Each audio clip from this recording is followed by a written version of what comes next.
about another comedian, they say, oh, they're not funny. Even if I agree with them, I stand up and I say, well, you can't say that. You've got to say, you don't find them funny, you know? And I hate it when people say, that joke was offensive. I gotta say, no, you've got to say, you found it offensive. Because it's all about feelings, and feelings are personal. And there's loads of types of comedy, and comedy evolves, you know? There's a new type of comedy at the moment called woke comedy, right? No, it's very progressive, you know? There are some clubs now where the comedian has to sign a thing saying he won't say anything contentious or he won't say anything that could offend anyone. It's a safe space for the audience. Woke comedy. And I tried to watch a bit of it, and I decided I'd rather watch Louis C.K. masturbate. Can't mention him anymore. He's cancelled. Not enough to apologise and move on. You got to... And the big controversy last time I did it was a Caitlyn Jenner joke, right? Oh, outrage on Twitter the next day. And by outrage, I mean a couple of people going, it was transphobic. It wasn't transphobic in the slightest. It was a joke about a trans person, but the joke had nothing to do with that aspect of her existence. And that's the other thing about offence. People get offended when they mistake the subject of a joke with the actual target, and they're not necessarily the same. I'll tell you the joke. You make your own minds up. Right. So... it's live, so they go, and now your host for the 68th Annual Golden Globe Awards, please welcome Ricky Gervais. They come, and they're all clapping, all the actors are looking up, smiling at me nervously. It's brilliant, right? So I just go, relax, I'm going to be nice tonight. I've changed. Not as much as Bruce Jenner, obviously. But if you're the type of person to revel in someone getting cancelled for something they said 10 years ago, you're just ensuring that one day you'll be cancelled for something you said today. You can't predict what will be offensive in the future. You don't know who the dominant mob will be. You know, like, the worst thing you can say today, get you cancelled on Twitter, death threats, whatever, the worst thing you can say today is, women don't have penises, right? Now, no one saw that coming. There are no 10-year-old tweets of people saying... you won't find a 10-year-old tweet of someone saying women don't have penises. Do you know why? We didn't think we fucking had to. Try and explain to someone every day what freedom of speech means, particularly in the context of comedy, and particularly in the context of a joke, that a joke about a bad thing isn't as bad as the bad thing. It's not even necessarily condoning the bad thing. It could be anti the bad thing. It depends on the actual joke. And this woman said, you should never make jokes about food allergies. I should have left it, right? I sent back, I make jokes about AIDS, cancer, famine, and the Holocaust, right? And you're telling me I should never joke about food allergies. She sent back, yes, but the Holocaust didn't kill children. Well, it did, didn't it? It was horrible, the Holocaust. Some would say as bad as food allergies. Oh, women. Not all women. I mean the old-fashioned ones. You know, the old-fashioned women. Oh, God. You know, the ones with wombs. Oh. Those fucking dinosaurs. Oh. No, I love the new women. I know the new women. They're great, aren't they? You know, the new ones we've been seeing lately. The ones with beards and cocks. They're as good as... they're as good as gold. I love them. No, it's the old-fashioned. And now the old-fashioned, they go like, oh, they want to use our toilets. Why shouldn't they use your toilets? For ladies.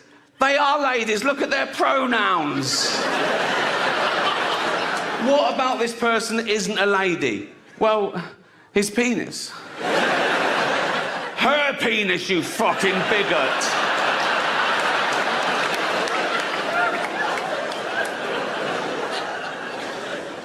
What if he rapes me? What if she rapes you? You fucking turf whore.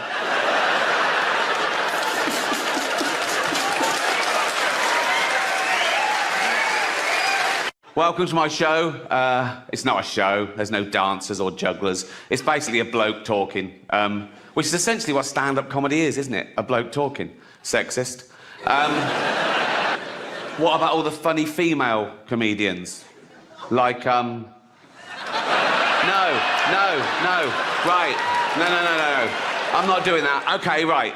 That was irony. There's going to be a bit of that throughout the show. See if you can spot it, okay? Now, that's when I say something I don't really mean for comic effect, and you as an audience, you laugh at the wrong thing because you know what the right thing is. It's a way of satirising attitudes. Like that first joke, I used the old-fashioned sexist trope that women aren't funny. Now, in real life, I know there are loads of funny women. Like, I did it again. Well spotted. Good. But these people are virtue signalling. They're trying to bring people down to raise their own status. And they say it's because, no, we're protecting minorities. Like, they're basically saying minorities haven't got a sense of humour, which is so patronising. And I get that as well, to what it's like to be outnumbered. In this country, we're still only 5% black, 5% Asian, 5% LGBTQ, you know, tiny numbers. Now, I'm a white, heterosexual multi-millionaire, right? There's less than 1% of us.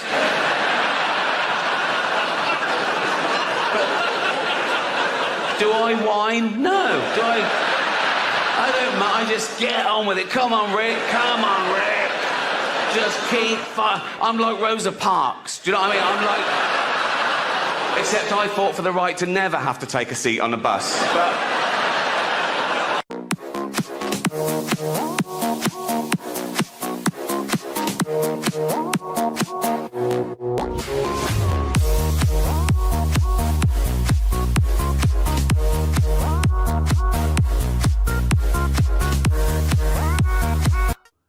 when I start on a contentious subject, I feel the tension. Like, oh, is this going to be all right? Are we going to be allowed to laugh? Yeah, yeah. And I take them through a scary forest and out the other side, and it's always okay. And they, phew, right? And I think that's the important thing, because I've often said that people get offended when they mistake the subject of a joke with the actual target. Yeah. And they're not necessarily the same thing. You can make jokes about any subject. It depends what the joke is. Yeah. There's no rules. You can't joke about this. You can. You should be able to. You just can. Yeah. Okay? And there's nothing sacred. Well, that's really. the point. There's nothing sacred. So Yeah. everything should be subject to ridicule. Yeah. I mean, even just to force you to understand, think about it more. I know. But people then they go, wow, yeah, but you shouldn't hurt people's feelings. Well, you can if their feelings are wrong. Yeah. You know, if you don't like the facts, don't change the facts, change the feelings. Yeah. You know.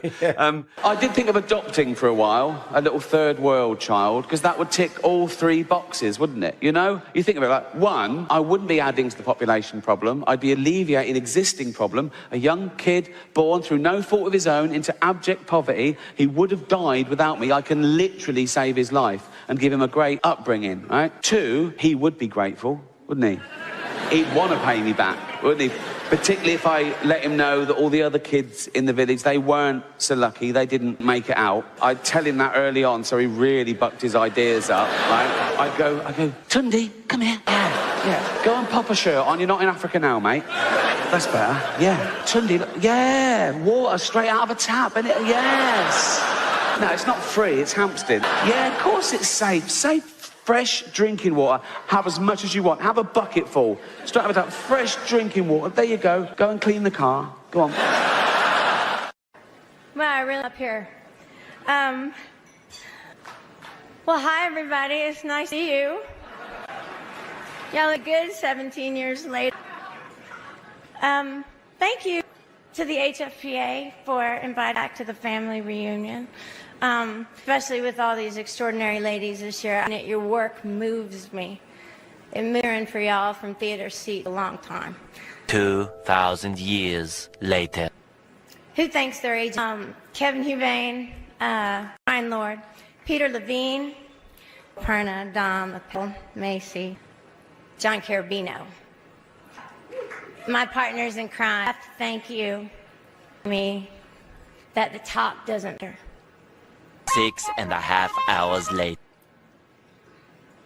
It's journey that matters. And the work that matters. Thank you for all, and just do the work, Renee, just do the work. Thank you. A few inches later. Rupert Gould, brilliant director. Thank you. Thank you to David Levine for that first call. A lot of people on Ryan Squeeze It, BBC Films for Mint. Gosh, Jeremy, for all the aesthetics, you were just incredible. Maestro, Eric Vitro, Garona, Jeff Foster, Paul, you guys kicking me in the pants, make me try a little bit harder. Jesse Buckley. Many months later.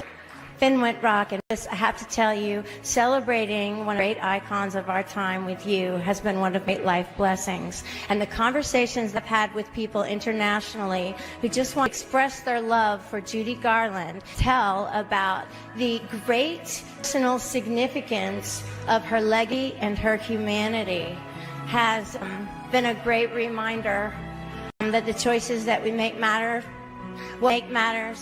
and how we choose to honor each other in our lifetime can matter a great deal in the road. Thank you so much, everybody. It's nice to see you.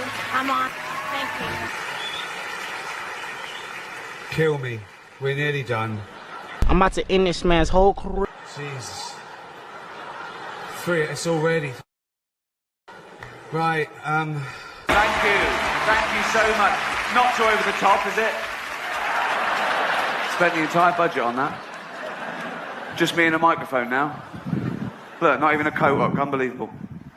Oh, it is fantastic to be here in the greatest city in the world. Thank you so much. Oh, this is my second night in New York. I did a few gigs in Los Angeles, but a lot of those we donated the money to the American Cancer Society. So this is better because I keep all the money. So, but we did raise thousands of dollars or hundreds of pounds, whichever way. What's it like being a third world country? Oh dear. I know what you're thinking straight away. Ricky Gervais, are you still doing stuff for charity? Shut up. No, don't. What? I do too much. No, I don't. What? How much did I raise for cancer alone last year? It doesn't matter. Why is it? What? Give us a ballpark figure. Millions. Millions. And they are welcome to it. But I will say this, if I ever get cancer myself, I'm going to walk into the nearest hospital and go, right, I paid for that machine. Get that little bald fucker off it. Talking of little bald fuckers, I did the teenage cancer gig last year. What? At the Royal Albert Hall. I'd done it before, I did it in 2006. But they called again last year. We're still ill. Okay, man. You lasted. No, it's a great gig. And the teenagers with cancer getting free and everything. That's the sort of guy I am. And they sit in the front row. Oh, lucky little... And they get to come backstage afterwards and meet me. What a treat that is for them. So much better than going to Disney World, where the rides can make you sick if you're in that state. So meeting me, it's thumbs up. So, and I was doing the gig this last time, and I looked down and I recognised one of them. I thought, oh yeah, he came backstage 2 years ago. He was telling me about his illness, and I signed some stuff for him, and he said, oh, he just turned 18 and how hard it was. And I was thinking, well, that was 2 years ago. So now he must be 20. So how the fuck is he still a teenager? Lying little shit. He wasn't lying about the cancer, he was riddled with it. It hurt him to laugh, but he shouldn't...